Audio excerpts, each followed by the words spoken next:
Hello friends, स्वागत है आप सभी का math in magic tips YouTube channel में। फ्रेंड्स, आप सभी के लिए आ गया है सोशल साइंस का एग्जाम क्वेश्चन पेपर। जल्दी से इस वीडियो के माध्यम से जितना भी ऑब्जेक्टिव क्वेश्चन बतलाने वाले हैं उन सभी ऑब्जेक्टिव क्वेश्चनों को याद कर ही लीजिए और एग्जाम में जाकर यार गर्दा उड़ा दीजिए। तो आज की इस वीडियो में हम आप सभी को बताने वाले हैं सोशल साइंस का नए पैटर्न पर आधारित 1 से लेकर 80 तक का ऐसे इंपॉर्टेंट ऑब्जेक्टिव क्वेश्चन जो कि आपके मैट्रिक एग्जाम में 100% पूछा जाएगा। तो चलिए फ्रेंड्स, बिना समय गवाए पहला क्वेश्चन का सलूशन देख लेते हैं। दोस्तों, पहला क्वेश्चन में दिया गया है कि विश्वव्यापी आर्थिक संकट किस वर्ष आरंभ हुआ था। तो पहला ऑप्शन में दिया गया 1914 ईस्वी में, 1922 ईस्वी में, सी में दिया गया 1929 ईस्वी में और ऑप्शन डी में दिया गया है 1927 ईस्वी में।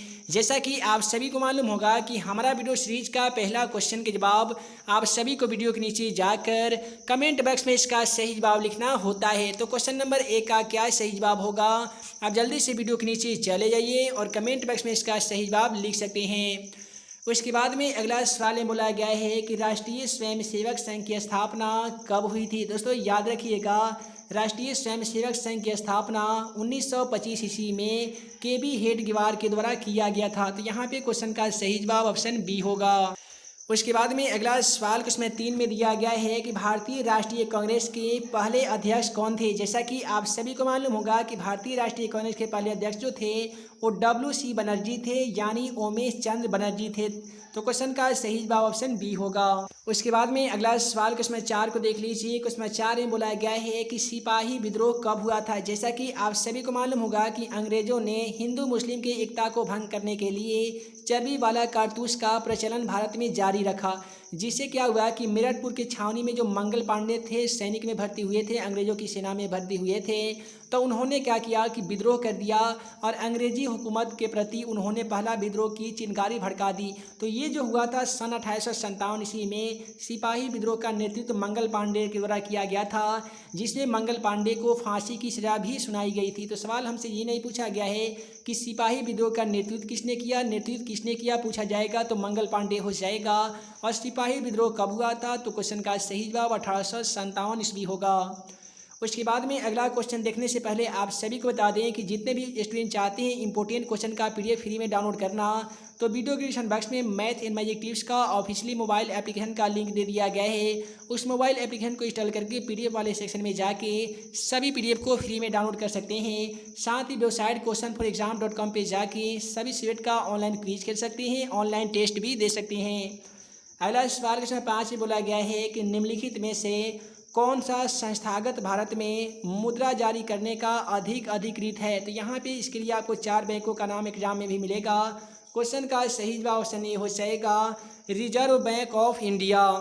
है दोस्तों, उसके बाद में अगला सवाल क्वेश्चन 6 में दिया गया है कि निम्नलिखित में से कौन मानव जनित आपदा नहीं है। पहला ऑप्शन में मानव जनित आपदा दिया गया है, ऑप्शन बी में रेल दुर्घटना भी मानव जनित आपदा के उदाहरण है, ऑप्शन डी में भी मानव जनित आपदा के उदाहरण दिया गया है। तो सवाल हमसे ये बोला गया है कि कौन सा इनमें से मानव जनित आपदा नहीं है। तो ऑप्शन सी में दिया गया सुनामी, और सुनामी जो होता है ना ये प्राकृतिक आपदा होते हैं, अतः क्वेश्चन का सही जवाब ऑप्शन सी होगा। उसके बाद में अगला सवाल क्वेश्चन 7 में बोला गया है कि बाढ़ के समय लोगों को कहाँ जाना चाहिए। जैसा कि आप सभी को मालूम होगा कि बाढ़ की स्थिति में सभी लोगों को उच्च भूमि वाले स्थान पे जाना चाहिए, अतः क्वेश्चन का सही जवाब ऑप्शन सी होगा, उच्च भूमि वाले स्थान पे।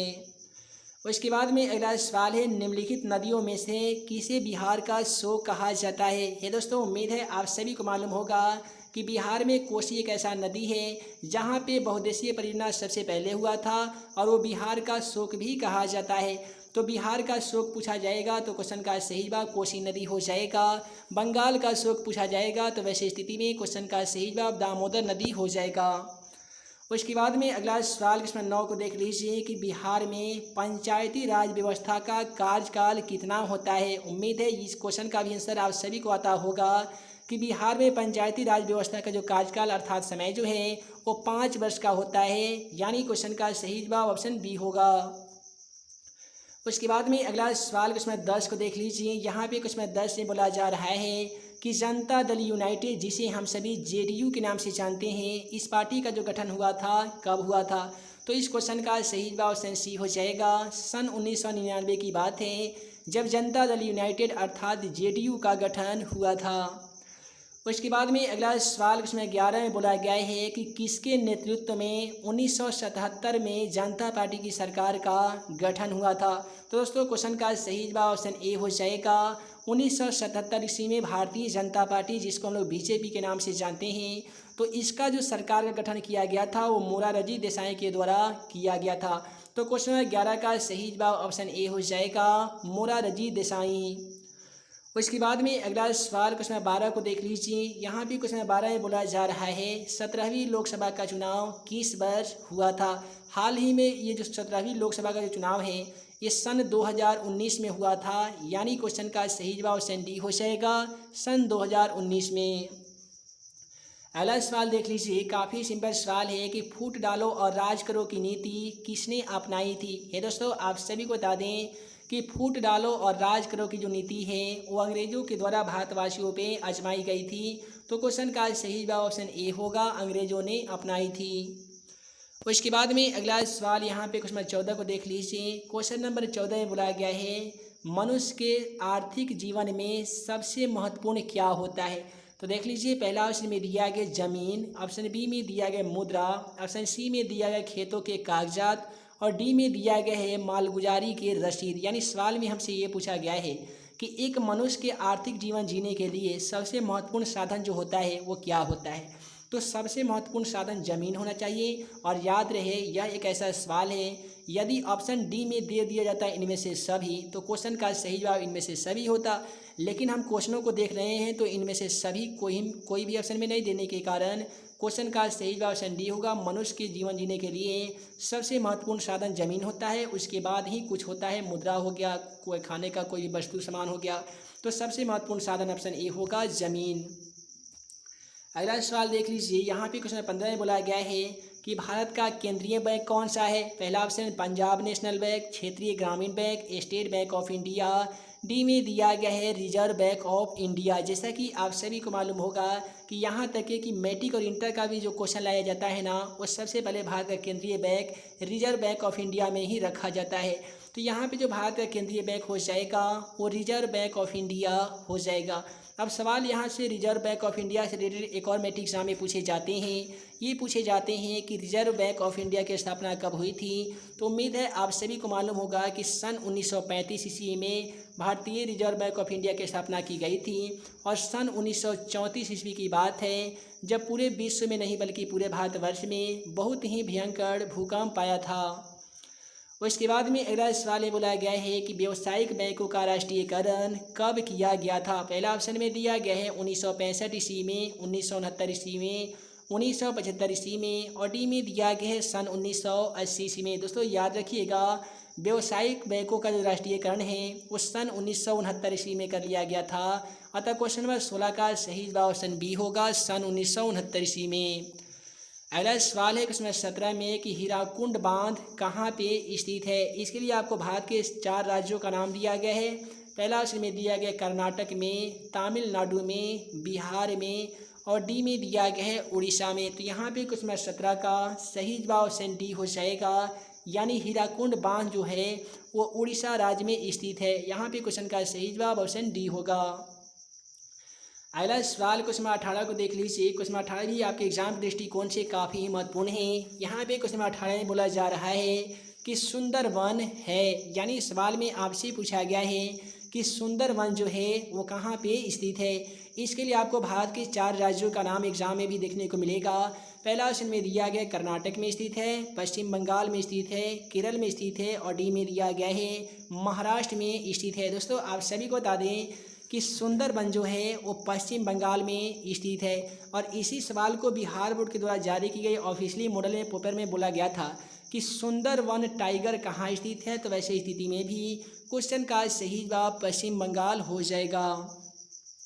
अगला सवाल देख लीजिए, एल्युमिनियम बनाने में किस खनिज लवण का उपयोग किया जाता है। जैसा कि आप सभी को मालूम होगा कि एल्युमिनियम का सांकेतिक चिन्ह Al होता है, जिसके 3 प्रमुख अयस्क कौन कौन से होते हैं। तो एक होते हैं बॉक्साइट अयस्क, एक होते हैं कुरंडम अयस्क और दूसरा होते हैं क्रायोलाइट अयस्क। तो यहाँ पे हम बात करते हैं ऑप्शन के माध्यम से देख लेते हैं क्वेश्चन का आंसर। पहला ऑप्शन में दिया गया टीन, बॉक्साइट, मैग्नीज और डी में दिया गया है लौह अयस्क। तो एल्युमिनियम के अयस्क कौन से होते हैं? तो बॉक्साइट होते हैं। तो ऑप्शन बी में दिया गया है बॉक्साइट। अतः क्वेश्चन का सही जवाब ऑप्शन बी होगा। उसके बाद में अगला सवाल क्वेश्चन 20 में बोला गया है कि द्वितीय पृथ्वी सम्मेलन कहाँ हुआ था। जैसा कि आप सभी को मालूम होगा, पृथ्वी जो सम्मेलन है वो एक नहीं बल्कि दो दो तीन तीन किए गए हैं। तो यहाँ पे आपसे बोला जा रहा है कि द्वितीय पृथ्वी सम्मेलन कहाँ हुआ था। पहला में दिया गया न्यूयॉर्क में हुआ था, पेरिस में हुआ था, मॉस्को में हुआ था, और डी में दिया गया है इनमें से कोई नहीं। तो दोस्तों क्वेश्चन का सही जवाब ऑप्शन ए हो जाएगा, यानी द्वितीय पृथ्वी सम्मेलन जो है वो न्यूयॉर्क में हुआ था। उसके बाद में अगला सवाल क्वेश्चन नंबर 21 को देख लीजिए। यहाँ पे क्वेश्चन नंबर 21 में बोला जा रहा है कि वियना कांग्रेस कब हुआ था। तो दोस्तों वियना कांग्रेस कब हुआ था, इसके लिए आपको 4 ऑप्शन इस प्रकार से मैट्रिक एग्जाम में देखने को मिल सकता है। सन 1815 ईस्वी में, सन 1818 ईस्वी में, सन 1820 ईस्वी में, डी में दिया गया है 1848 ईस्वी में। दोस्तों याद रखिएगा, सन 1815 ईस्वी की बात है जब भारत में वियना कांग्रेस की स्थापना की गई थी। क्वेश्चन का सही जवाब ऑप्शन ए होगा। उसके बाद में अगला सवाल क्वेश्चन 22 में बोला गया है कि फ्रैंकफर्ट की संधि पर हस्ताक्षर कब हुई थी। जैसा कि आप सभी को मालूम होगा, इटली जर्मनी के साथ साथ फ्रैंकफर्ट की भी संधि हुई थी। तो ये संधि बताना नहीं बल्कि हमको बताना ये है कि फ्रैंकफर्ट की जो संधि पे हस्ताक्षर की गई थी ना, वो कब की गई थी। पहला ऑप्शन में दिया जाएगा सन 1863 ईस्वी में, ऑप्शन बी में दिया जाएगा सन 1864 ईस्वी में, ऑप्शन सी में दिया जाएगा सन 1871 ईस्वी में, और ऑप्शन डी में दिया जाएगा सन 1872 ईस्वी में। दोस्तों बात है सन 1871 ईस्वी की, जब फ्रैंकफर्ट की संधि हुई थी और इस पर हस्ताक्षर भी की गई थी। तो यहाँ पे क्वेश्चन का सही जवाब ऑप्शन सी होगा, सन 1871 ईस्वी में। अगला सवाल क्वेश्चन 23 में देख लीजिए। क्वेश्चन 23 में बोला जा रहा है कार्ल मार्क्स का जन्म कहाँ हुआ था। तो यहाँ पे 4 ऑप्शन इस प्रकार से मिलेंगे। जर्मनी में हुआ था, इंग्लैंड में हुआ था, फ्रांस में हुआ था, और डी में दिया गया है पोलैंड में हुआ था। तो दोस्तों जैसा कि आप सभी को मालूम होगा कि कार्ल मार्क्स का जन्म है ना, वो जर्मनी में हुआ था, यानी क्वेश्चन का सही जवाब ऑप्शन ए होगा, जर्मनी में। याद रखिएगा, कार्ल मार्क्स के रिलेटेड 2-3 सवाल मैट्रिक एग्जाम में पूछे जाते हैं। पहला सवाल, कार्ल मार्क्स का जन्म कब हुआ था। तो याद रखिएगा सन 1868 ईस्वी में हुआ था। कार्ल मार्क्स का जन्म कहाँ पे हुआ था, तो जर्मनी में हुआ था। कब हुआ था, तो 1828 ईस्वी में हुआ था। कार्ल मार्क्स के द्वारा कौन से पुस्तक की रचना की गई थी। तो याद रखिएगा, दास कैपिटल नामक पुस्तक की रचना भी कार्ल मार्क्स के द्वारा ही किया गया था। कब किया गया था, तो 1866 ईस्वी में कार्ल मार्क्स के द्वारा दास कैपिटल नामक पुस्तक की रचना की गई थी। देखिए यहाँ पे क्वेश्चन आ ही गया कि दास कैपिटल का प्रकाशन किस वर्ष किया गया था। पहला ऑप्शन मिलेगा 1848 ईस्वी में, 1864 ईस्वी में, 1867 ईस्वी में, 1883 ईस्वी में। तो दोस्तों क्वेश्चन 24 का सही जवाब ऑप्शन सी हो जाएगा। सन 1867 ईस्वी में ही दास कैपिटल नामक पुस्तक की रचना कार्ल मार्क्स के द्वारा की गई थी, जो समाजवादियों का बाइबिल भी कहा जाता है।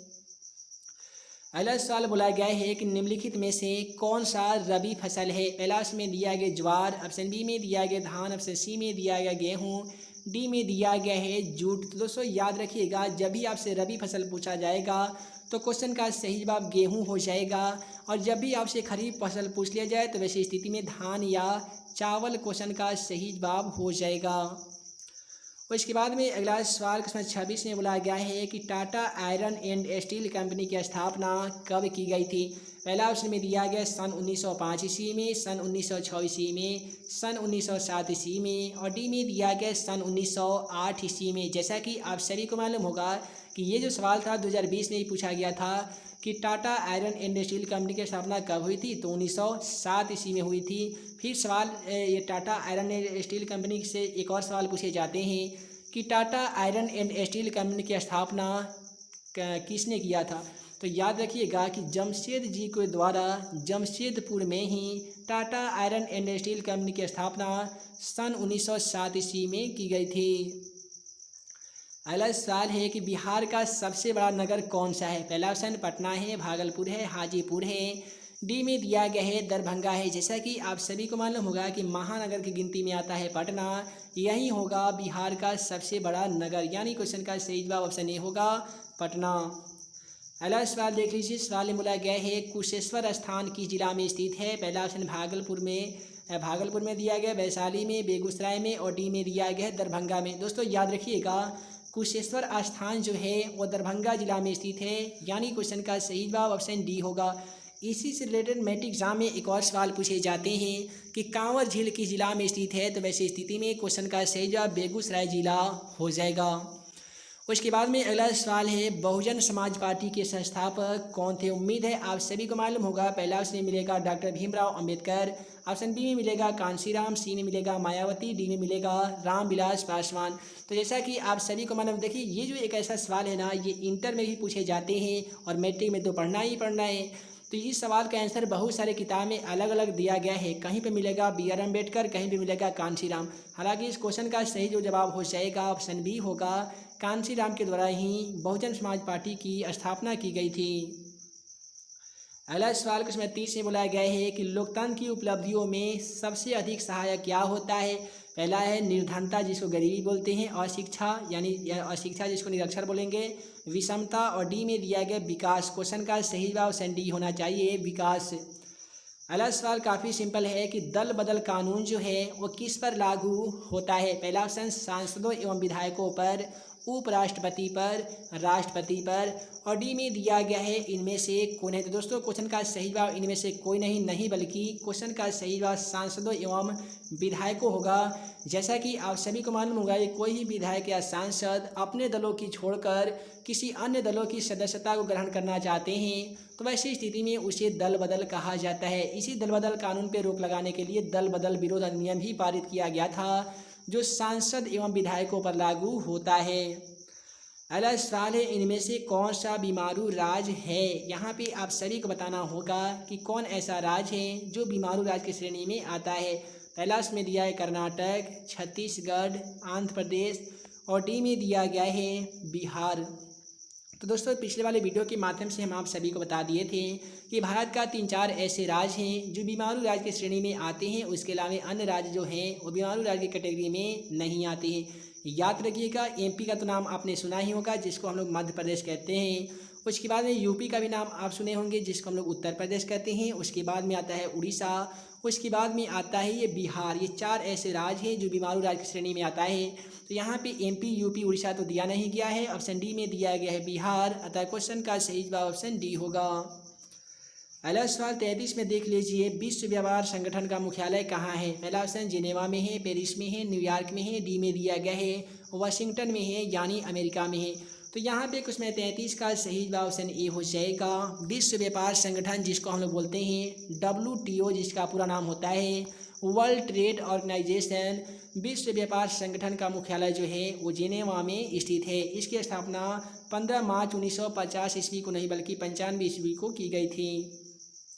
अगला सवाल देख लीजिए, क्वेश्चन यहाँ पे आइए गया कि विश्व व्यापार संगठन वर्ल्ड ट्रेड ऑर्गेनाइजेशन की स्थापना कब की गई थी। हम लोग इस क्वेश्चन का सही जवाब कितना जाने हैं, तो 1995 ईस्वी में, यानी 1995 ईस्वी में ही वर्ल्ड ट्रेड ऑर्गेनाइजेशन विश्व व्यापार संगठन की स्थापना की गई थी। और ऑप्शन में दिया गया 1991, और याद रखिएगा सन 1991 ईस्वी में सोवियत संघ का विघटन हुआ था। अगला सवाल है भारत में मानव अधिकार सुरक्षा अधिनियम कब पारित हुआ था। पहला ऑप्शन 1991 ईस्वी में, 1993 ईस्वी में, 1995 ईस्वी में, और डी में दिया गया है 1997 ईस्वी में। तो दोस्तों यहाँ पे 135 का सही जवाब ऑप्शन बी हो जाएगा। सन 1993 ईस्वी में ही भारत में मानव अधिकार सुरक्षा अधिनियम पारित किया गया था। अगला सवाल बोला गया है कि बिहार संपन्न है, यानी बिहार जो संपन्न है ये कौन से ऑप्शन से संपन्न है। पहला इसमें दिया जाएगा खनिज में, उद्योग में, कृषि में, और डी में दिया जाएगा पशुपालन में। तो क्वेश्चन नंबर 36 का सही जवाब ऑप्शन सी हो जाएगा। जैसा कि आप सभी को मालूम होगा कि बिहार जो है वो कृषि प्रधान देश है, अतः क्वेश्चन का सही जवाब ऑप्शन सी होगा। और भारत जो है वो पशुपालन यानी गौपालक देश है। उसके बाद में है कि वाष्प चलित रेल इंजन का आविष्कार किसने किया था। इसके लिए आपको 4 ऑप्शन दिए जा रहे हैं। पहला ऑप्शन में दिया गया अब्राहम डेवी ने, जेम्स वाट ने, जॉर्ज जेफरसन ने, डी में दिया गया रॉबर्ट फुल्टन ने। तो दोस्तों याद रखिएगा वाष्प चलित इंजन जिसको हम लोग बोलते हैं वाष्प इंजन का आविष्कार किसने किया था, तो जेम्स वाट ने किया था। अगला सवाल है कि मुंबई में प्रथम सूती कपड़ा मिल कब स्थापित हुआ था। पहला ऑप्शन 1850 ईस्वी में, 1852 ईस्वी में, सी में दिया गया 1854 ईस्वी में, डी में दिया गया 1858 ईस्वी में। तो क्वेश्चन नंबर 38 का सही जवाब ऑप्शन सी हो जाएगा। सन 1854 ईस्वी की बात है जब मुंबई में पहला सूती कपड़ा मिल जो है वह स्थापित किया गया था। अगला सवाल क्वेश्चन 39 में दिया गया है, बोल्शेविक क्रांति कब हुई थी? पहला ऑप्शन फरवरी 1917 में, नवंबर 1917 ईस्वी में, अप्रैल 1918, दिसंबर 1918। देश की जो बोल्शेविक क्रांति है वो लेनिन के माध्यम से, लेनिन के नेतृत्व में नवंबर 1917 ईस्वी में हुई थी। तो क्वेश्चन का सही जवाब ऑप्शन बी होगा, नवंबर 1917 ईस्वी में। अगला सवाल है कि मार्टिन लूथर कौन थे? मार्टिन लूथर किंग जो जूनियर थे वो कौन थे? ये निग्रो कम्युनिटी के रहने वाले थे। तो पहला ऑप्शन मिलेगा फिलोसफर यानी दार्शनिक, दूसरा है पॉलिटिशियन यानी राजनीतिज्ञ, उसके बाद में धर्म सुधारक, उसके बाद में है समाज सुधारक। तो यहाँ पे क्वेश्चन का सही जवाब ऑप्शन सी होना चाहिए, धर्म सुधारक। अगला सवाल है कि 15वीं लोकसभा में महिलाओं की भागीदारी कितनी प्रतिशत थी? हालांकि इसको ऑब्जेक्टिव में आप सभी पढ़े होंगे कि 15वीं लोकसभा में महिलाओं की जो भागीदारी थी वो 10% थी। तो ऑप्शन में 10% तो कहीं पे नहीं दिया गया है, लेकिन 10.86% देने के कारण क्वेश्चन का सही जवाब ऑप्शन ए होगा। उसके बाद में क्वेश्चन 42 को देख लीजिए। बोला जा रहा है कि निम्नलिखित में कौन केंद्र शासित प्रदेश है? जैसा कि आप सभी को मालूम होगा कि 6 से 7 जो है वो केंद्र शासित प्रदेश है, जिसमें पुडुचेरी आता है, चेन्नई भी आता है। तो यहाँ पे चंडीगढ़ भी आता है। तो पहला ऑप्शन उत्तराखंड नहीं होगा, छत्तीसगढ़ नहीं होगा, केरल नहीं होगा। क्वेश्चन का सही जवाब ऑप्शन सी होगा, यानी चंडीगढ़ जो है वो केंद्र शासित प्रदेश की कैटेगरी में आते हैं। अगला सवाल क्वेश्चन 43 को देख लीजिए कि बांग्लादेश कब स्वतंत्र हुआ था? इसके लिए आपको 4 ऑप्शन मिलते हैं। पहला ऑप्शन है 1969 में, 1970 ईस्वी में, 1971 में, डी में दिया गया है सन 1972 ईस्वी में। दोस्तों आप सभी को बता दें कि बांग्लादेश के मुद्रा का नाम टका है, ये भी आप सभी को याद रखना बेहद ज़रूरी है। और ये जो स्वतंत्र हुआ था ये सन 1971 ईस्वी में स्वतंत्र हुआ था। अगला सवाल क्वेश्चन 44 में है कि पटना नगर निगम के प्रधान को क्या कहते हैं? तो पटना नगर निगम प्रधान को क्या कहते हैं? पहला ऑप्शन महापौर कहते हैं, नगर प्रधान, नगर सचिव, इनमें से कोई नहीं। तो दोस्तों याद रखिएगा, पटना नगर निगम के प्रधान को सबसे पहले तो मेयर कहते हैं। अगर मेयर ऑप्शन में नहीं दिखाई दे रहा होगा तो क्वेश्चन का सही जवाब ऑप्शन ए होगा, महापौर। उसके बाद में अगला सवाल देख लीजिए। क्वेश्चन 45 को दिया गया है कि तारापुर परमाणु ऊर्जा केंद्र जो है वो कहाँ पे स्थित है? पहला ऑप्शन गुजरात में, मध्य प्रदेश में, छत्तीसगढ़ में, और डी में दिया गया है महाराष्ट्र में। दोस्तों यहाँ पे क्वेश्चन 45 का सही जवाब क्या होगा? तो उम्मीद है कि आप सभी को मालूम होगा कि ये महाराष्ट्र में स्थित है। उसके बाद में अगला सवाल 46 में दिया गया है कि किस राज्य में वनों का अधिक विस्तार है? वह कौन ऐसा राज्य है जहाँ पे वन का जो विस्तार है ना वो काफ़ी ही अत्यधिक मात्रा में है? तो पहला इसमें दिया गया मध्य प्रदेश, उत्तर प्रदेश, कर्नाटक, और डी में दिया गया है केरल। तो यहाँ पे 4 राज्यों में क्वेश्चन का सही जवाब ऑप्शन ए हो जाएगा, मध्य प्रदेश में। उसके बाद में क्वेश्चन में 47 इस वीडियो का लास्ट क्वेश्चन देख लीजिए कि रेल वर्कशॉप कहाँ स्थित है? पहला ऑप्शन जमालपुर में, मुंगेर में, भगवानपुर में, और डी में दिया गया दरभंगा जिला में। तो क्वेश्चन का सही जवाब जमालपुर में हो जाएगा, क्योंकि जमालपुर में ही रेल वर्कशॉप स्थित है। तो ये दोस्तों वीडियो लंबी ना हो, जिस कारण मैं आज की इस वीडियो सीरीज में आप सभी को सोशल साइंस का 1 से लेकर 47 तक का ऑब्जेक्टिव क्वेश्चन का सलूशन कर पाया हूँ। आगे आने वाली वीडियो सीरीज में हम आप सभी के लिए लेकर आने वाले हैं संस्कृत, हिंदी, नॉन हिंदी के साथ साथ उर्दू और इंग्लिश का भी इम्पोर्टेंट क्वेश्चन, जो कि आपके मैट्रिक बोर्ड एग्जाम में 100% पूछे जा सकते हैं। उम्मीद है कि आज का यह वीडियो आप सभी को पसंद आया हो। तो वीडियो को लाइक करें, अपने दोस्तों के साथ शेयर करें। ऐसे ही नए नए वीडियो पाने के लिए आप हमारे YouTube channel math and magic tips को सब्सक्राइब करना बिल्कुल ना भूलिएगा। तो हे दोस्तों, मैं मुख्यमंत्री अंसारी जल्द मिलूंगा अगले वीडियो में नए वीवीआई क्वेश्चन के साथ। तब तक के लिए वीडियो देखने के लिए बहुत बहुत धन्यवाद।